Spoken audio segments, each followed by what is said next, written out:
Mesdames et messieurs, bonjour, ici Valérie Roberge-Dion qui vous souhaite la bienvenue à Lumière du Monde. On vient de vous présenter une série de 6 émissions qui portaient sur les grands moments du Congrès eucharistique international de Québec. On espère que vous avez apprécié vivre ou revivre ces grands moments. Mais aujourd'hui, on se replonge dans notre série un peu plus habituelle à Lumière du Monde en vous présentant la petite Thérèse, une grande sainte, une grande femme. Je suis en train de la redécouvrir d'ailleurs en lisant Histoire d'une âme, ces manuscrits autobiographiques d'une grande profondeur.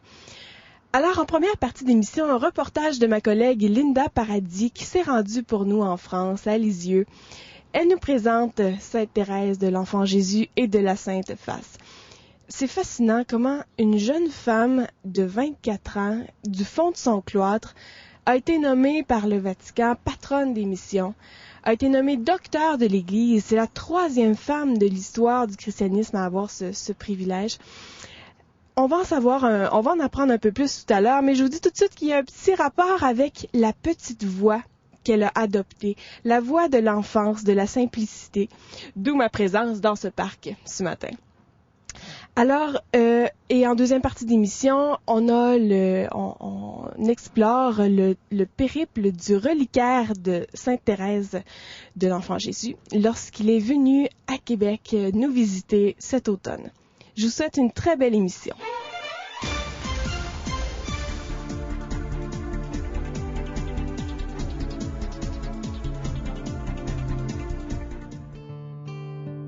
Nous connaissons tous ce visage mystérieux, celui de la petite sainte de Lisieux. Thérèse Martin est née le 2 janvier 1873 à Alençon, en Normandie. Elle est la dernière d'une famille de 9 enfants, dont 4 mouriront en bas âge. Ses parents sont Louis Martin, un horloger bijoutier qui a son commerce à Alençon, et Zélie Guérin, une dentelière. Louis Martin avait d'abord pensé à entrer au Grand Saint-Bernard, et puis finalement, comme il a des petits problèmes au niveau du latin, on va lui conseiller d'aller voir ailleurs, et c'est vers la profession d'horloger qu'il va s'orienter. Zélie avait d'abord, elle aussi, pensé à devenir religieuse. Elle a fait une demande en ce sens chez les sœurs de l'Hôtel-Dieu d'Alençon, et puis finalement, comme on lui dit qu'elle n'a pas la vocation, c'est vers le métier de dentelière qu'elle va s'orienter avec cette spécialité d'Alençon qui est la dentelle. Les deux sont très impliqués dans la vie paroissiale et une atmosphère de piété règne dans la demeure familiale. Le 18 août 1877, Zélie, affligée par un cancer, meurt. Thérèse n'a que 4 ans. Cette perte aura beaucoup d'importance pour Thérèse. Elle se renfermera sur elle-même et deviendra timide et très sensible. Elle demandera à sa sœur Pauline d'être sa seconde mère. La famille quittera Alençon pour s'établir à Lisieux, où les Guérin, la famille de Zélie, pourra aider Louis Martin avec l'éducation des 5 filles.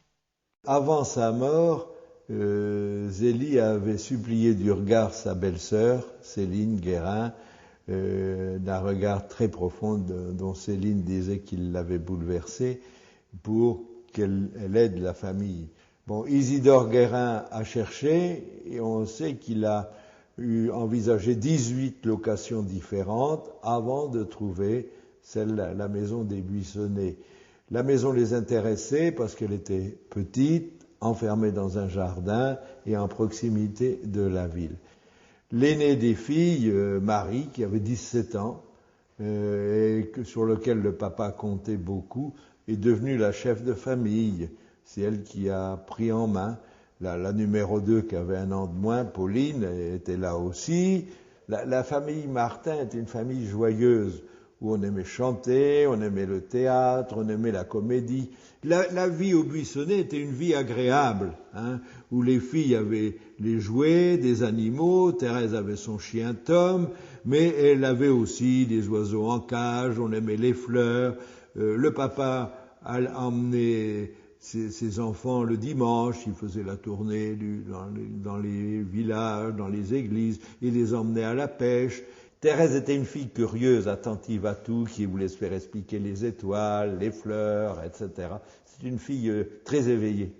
Malgré une vie d'apparence joyeuse au Buissonnet, la fillette vit de grandes difficultés. Sa seconde mère la quitte pour entrer au Carmel en 1882. Puis c'est le tour de Marie en 1886. Thérèse sera aussi prise d'une étrange maladie qui la fragilise pendant des mois. Après des jours de prières ferventes et une neuvaine à Notre-Dame des Victoires, elle est guérie lorsqu'elle voit la statue de la Vierge sur son bureau lui sourire. Elle entre dans ce qu'elle qualifiera comme la troisième partie de sa vie. Elle fait sa première communion, puis sa confirmation. La nuit de Noël 1886, elle reçoit une grande grâce. À chaque soir de Noël, il y avait une coutume chez les Martin où on déposait les souliers aux proches du foyer pour recevoir des cadeaux. Voilà qu'une certaine soirée de Noël, après la messe, notre amie Thérèse est arrivée, elle a déposé ses souliers et tout ça, et il n'y avait pas de cadeaux. Alors elle est montée dans l'escalier en pleurant. Et le père de dire, j'espère que ce sera la dernière fois qu'elle aura des cadeaux pour cette nuit de Noël. Elle est assez âgée, elle est rendue à l'âge de 13 ans. Alors c'est assez, alors elle pleurnichait, puis elle montait. Elle est montée en haut dans sa chambre, mais il est arrivé quelque chose d'extraordinaire. Elle est revenue en riant, détendue. Elle a eu une grâce. C'est une conversion complète. Thérèse retrouve la force d'âme qu'elle avait perdue à la mort de sa mère. L'appel du Carmel se fait de plus en plus clair et plus fort.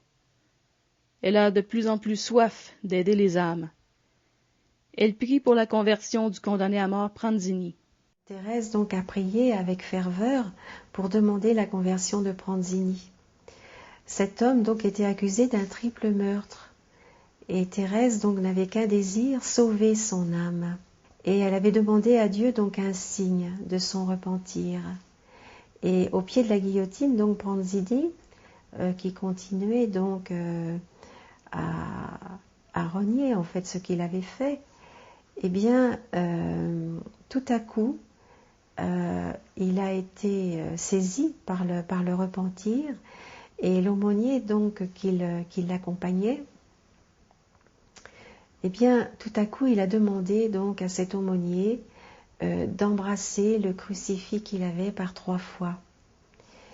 Et donc, la petite Thérèse a obtenu ainsi le signe qu'elle avait demandé à Jésus. Et Thérèse reçoit ainsi la confirmation de son appel au Carmel. Elle veut donner sa vie pour les pécheurs. C'était donc un soir, le 29 mai en 1887, que Thérèse donc est venue confier à son père son désir d'entrer au Carmel et d'y entrer donc de la même année à ses 15 ans. Donc M. Martin a accueilli sa demande et il s'est levé et il a mis la petite Thérèse sur son cœur et il l'a emmenée donc faire un tour dans le jardin. Et il lui a accueilli une petite fleur blanche le long du mur avec une racine. Et il lui a offert ce saxifrage en lui disant « Vois-tu, c'est l'histoire de ton âme. » Elle était trop jeune. Hein, elle avait 14 ans et demi. Et alors, avec le papa, d'abord, le papa n'était pas seul à avoir l'autorité sur Thérèse. L'oncle était tuteur, Isidore, et Isidore Guérin avait dit non, pas question avant 21 ans, tu es bien trop jeune pour entrer au Carmel. Mais Thérèse s'est mise à prier, ses sœurs au Carmel se sont mises à prier, si bien que l'oncle a accepté. Ensuite, il fallait affronter le supérieur ecclésiastique, le chanoine de la Troette, qui était contre, bien trop jeune, et on décide d'aller demander à l'évêque, à Bayeux. Et l'évêque, Thérèse, pour se présenter devant l'évêque, avait modifié sa longue chevelure, s'était fait un chignon derrière la tête pour se vieillir, là. Hein. Mais l'évêque est très affectueux vis-à-vis d'elle, mais ne donne pas de réponse positive. Et c'est là qu'on décide d'aller à Rome. Et à Rome, Thérèse va demander au pape, mais la scène est catastrophique. Et le pape dit, vous ferez ce que vous diront vos supérieurs. Et puis Thérèse essaie de répéter, mais les gardes suisses l'emmènent. Bon. Il rentre, ça c'était au mois de novembre. Fin décembre, finalement, l'évêque donne la permission de rentrer au Carmel. Mais au Carmel, on pense que le carême étant très dur, que Thérèse ne rentrera qu'après Pâques. Si bien que Thérèse est rentrée à 15 ans et demi en 1888 au Carmel.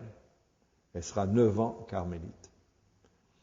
Et elle a eu beaucoup à s'endurcir. Mais la grande épreuve de Thérèse au Carmel, ça a été la maladie du papa.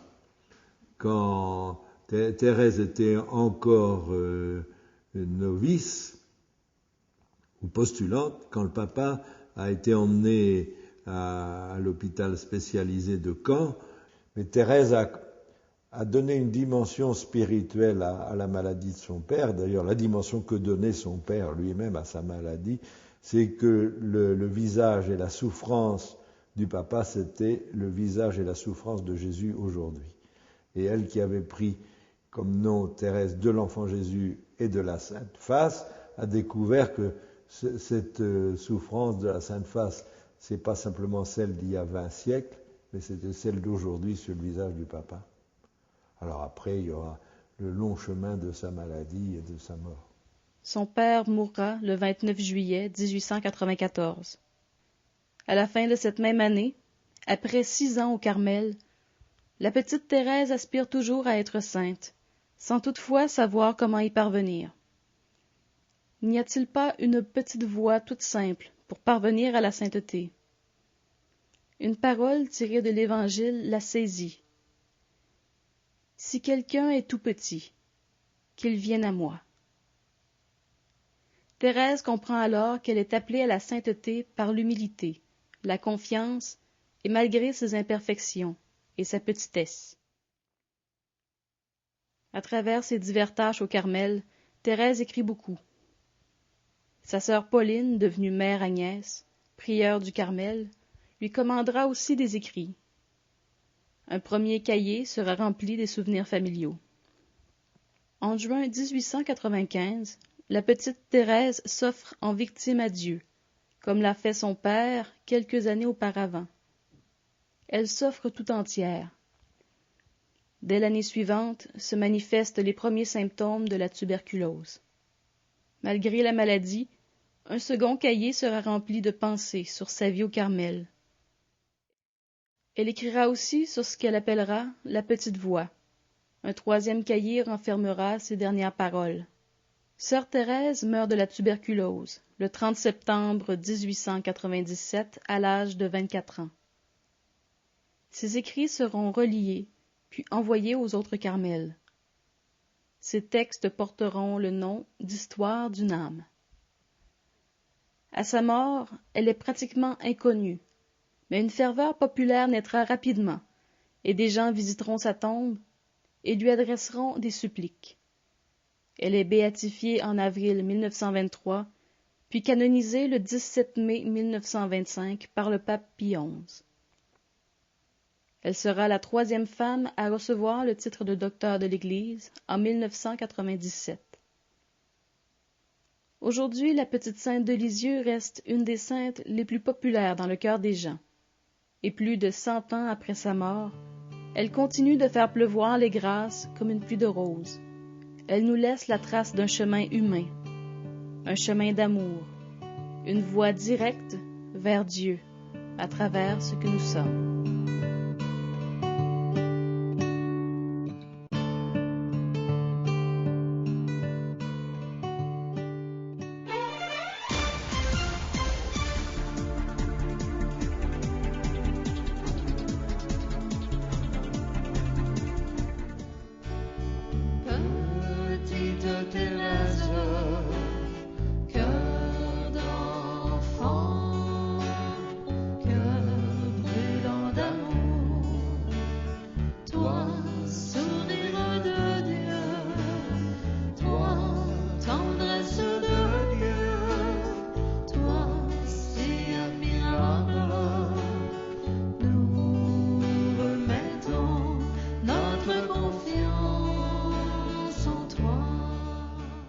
Le diocèse de Québec a accueilli le grand reliquaire de Sainte-Thérèse dans le cadre des fêtes religieuses du 400e. Ce projet, en marche depuis 2005, a connu son apogée en septembre, alors que le reliquaire est arrivé à Montréal, amorçant un voyage de plus de 1 mois au Canada. J'aimerais que vous nous expliquiez dans un premier temps pourquoi vous avez voulu faire revenir Thérèse au Canada. Eh bien, dès l'année 2005, on regardait l'année 2008 qui s'en venait, où on soulignait le 400e de la ville de Québec. Et à ce moment-là, du côté religieux, on s'est dit ce serait bon de souligner des figures marquantes, exemples qui ont marqué l'histoire du Québec, de la ville de Québec, que ce soit Monseigneur de Laval, que ce soit Marie de l'Incarnation, que ce soit Catherine Saint-Augustin. Et de fil en aiguille, dans les discussions, on s'est dit, bon, une autre figure importante qui a marqué notre histoire de la ville de Québec et du diocèse de Québec dans les années 1900, c'est Sainte Thérèse de l'Enfant Jésus. À ce moment-là, le reliquaire de Sainte Thérèse de l'Enfant Jésus était déjà venu en 2001 à travers le Canada. Et là, on s'est dit, peut-être ce serait un motif qui fait que Sainte Thérèse pourrait revenir dans le diocèse de Québec en 2008. Mais la question ou le hic était le suivant.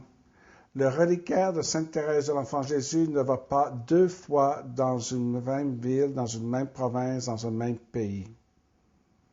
Alors, après échange verbal avec M. le cardinal Ouellette, Monseigneur Bernard Lagoutte, le recteur du sanctuaire, et moi-même, nous avons convenu qu'on demandait le grand reliquaire pour 2008 dans le cadre des fêtes religieuses du 400e. Alors, M. le cardinal Ouellette, à la fin de décembre 2005, a écrit à Monseigneur Bernard Lagoutte. Et voilà, quelques mois plus tard, en 2006, au printemps 2006, nous avons reçu l'accord que le grand reliquaire pouvait venir dans le diocèse de Québec pour souligner les fêtes du 400e du côté religieux. Ça prend beaucoup d'organisation pour faire venir le reliquaire. De fait, oui, il y a beaucoup de demandes qui doivent se faire parce que le grand reliquaire, il est situé à Lisieux, à la basilique de Lisieux. Donc, il faut demander un permis d'exportation temporaire.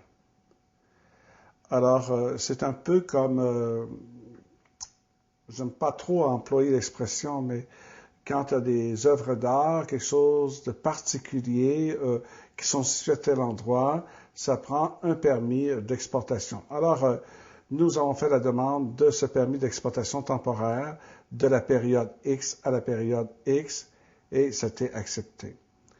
Il y a aussi la lettre d'autorisation qui provient du cardinal Ouellette, comme moi, je suis l'escorte officielle de la visite du grand reliquaire au Canada. De plus, il faut se dire que Thérèse, elle a presque un billet d'avion. On appelle ça une lettre de transport aérien. Elle n'a pas un numéro d'étiquetage, mais elle a une lettre de transport aérien qui correspond presque identiquement à un billet d'avion. Alors donc, pour les douanes, c'est ce permis pour moi, que je suis l'escorte officielle, la lettre de transport aérien, le permis d'exportation temporaire, puis l'assurance. Alors, ce sont administrativement, et ça passe par toutes les instances de vérification pour donner le OK, si je peux dire. Comment on se sent quand on est responsable de Sainte-Thérèse? Pour moi, c'est une grande grâce. Je me sens privilégié. Sans doute que je me sens choisi. Je réponds à un appel de Dieu ou de Thérèse, mais qui, en quelque part, veut me faire découvrir davantage le chemin de l'amour, le chemin de la miséricorde, le chemin de la bonté, le chemin de la simplicité, le chemin de vivre mon quotidien dans la simplicité de l'amour. Et là-dessus, ça me rend heureux et c'est comme si ça m'interpelle pour accepter de me transformer aujourd'hui et demain, intérieurement. pourquoi les gens viennent voir Sainte Thérèse? Pourquoi les gens viennent voir les reliques? Alors, on a dans l'Église catholique un peu des réserves, des questions sur les reliques. Bon. Mais moi, je me rends compte, en ayant accompagné les reliques de Thérèse déjà dans plusieurs continents différents, j'étais aux Philippines en janvier dernier, que les reliques, c'est pas du tout magique, ni superstition. Les gens viennent parce qu'on leur dit que dans ce reliquaire, il y a quelques ossements, ici, de Thérèse, et c'est parce que c'est une rencontre avec Thérèse. Le pourquoi qu'on vénère des reliques, c'est parce qu'on croit que les restes mortels qui sont là-dedans ont été habités par une personne toute simple, toute ordinaire, mais qui a eu à cœur d'aimer le bon Dieu. Et dans le cas de Sainte Thérèse, elle a eu à cœur d'aimer le bon Dieu à travers son amour, à travers sa miséricorde. Thérèse est une fille concrète qui a grandi, qui est née, qui a grandi, qui a eu des joies, des peines, qui est morte à 24 ans et demi de la tuberculose. C'est une dimension historique. La relique nous met en contact avec la personne de façon historique. Le reliquaire qui voyage contient, au milieu de ce beau reliquaire offert par le Brésil, un coffret qui contient des ossements importants du pied de Thérèse. Bon, ce n'est pas, il n'y a pas de rayonnement magique de la relique, mais ça se passe dans le cœur. On n'adore pas des reliques. On les vénère dans le sens que je pose la main là-dessus et que dans mon cœur, je dis, bon, Sainte Thérèse, tu sais, je vis telle ou telle chose, telle inquiétude, tel problème, telle situation. Est-ce que tu pourrais pas intercéder auprès du bon Dieu pour me donner la force de passer à travers ce que je vis? Demande au bon Dieu de me donner les grâces nécessaires pour passer à travers ce qui est difficile pour moi. Et c'est comme ça que les gens se présentent, poser la main. D'autres vont allumer justement un lampion, parce que allumer un lampion, ça signifie que c'est la demande ou l'intention que je porte, elle va rester présente pendant 6 ou 7 jours. D'autres vont écrire un petit bout de papier, tout simplement. Voilà. On vient porter quelque chose de notre cœur à elle, pour le bon Dieu. Elle a visité le Canada déjà en 2001. Elle a fait plus de 20 000 kilomètres, traversé la majorité des diocèses du Canada.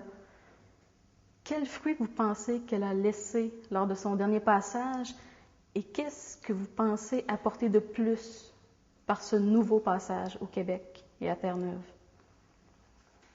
Enfin, moi, c'est l'année d'après que je suis devenu recteur ici. On m'a fait un récit enthousiaste du voyage de Thérèse au Canada et un récit surprenant qui allait bien au-delà de ce qu'on pouvait penser. On a été éthérés. Alors, Thérèse n'est pas une pochette surprise, mais quand même, elle a bouleversé, et pas dans le spectaculaire, mais dans les cœurs. Et en accompagnant le caisson, la relique, vous allez aussi vivre, vous allez voir à travers les yeux des gens qui viennent voir Thérèse, toutes les transformations aussi. De fait, je viens de vivre quelque chose un peu d'extraordinaire, tant à l'aéroport de Paris qu'à l'aéroport de Montréal.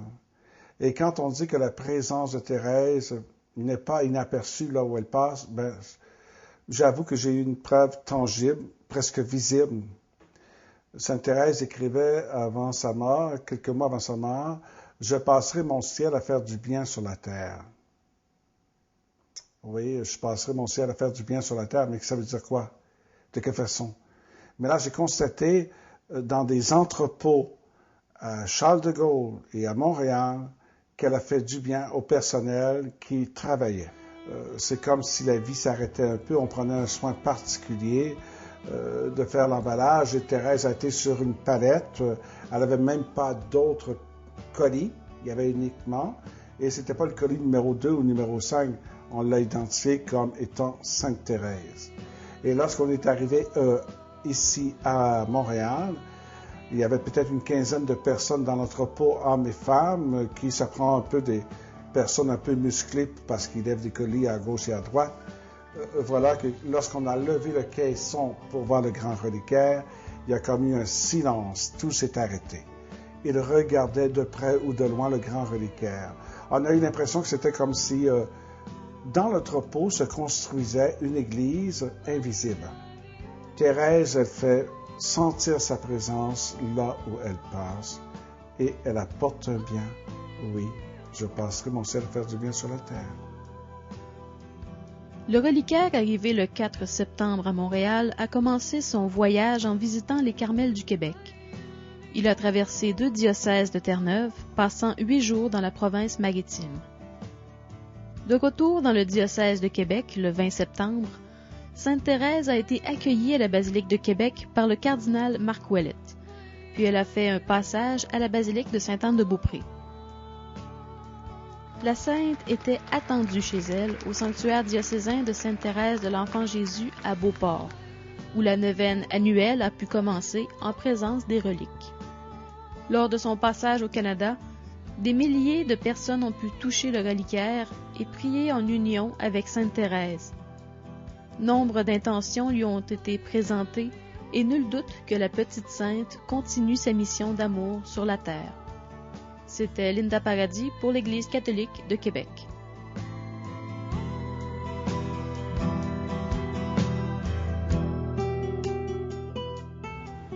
Voilà qui complète notre émission pour cette semaine. Dans notre société où c'est tellement important la performance, la richesse, la position sociale, il me semble que la petite Thérèse vient nous rappeler que l'humilité, la simplicité sont peut-être des moyens de rayonner vraiment, de transformer la société durablement. C'est un message intéressant. J'espère que cette émission vous a touché autant que moi. Si vous désirez la revoir ou encore nous encourager à nous soutenir financièrement, c'est possible de le faire sur www.ecdq.tv. Sur ce, je vous souhaite de passer une excellente semaine. C'est un rendez-vous la semaine prochaine.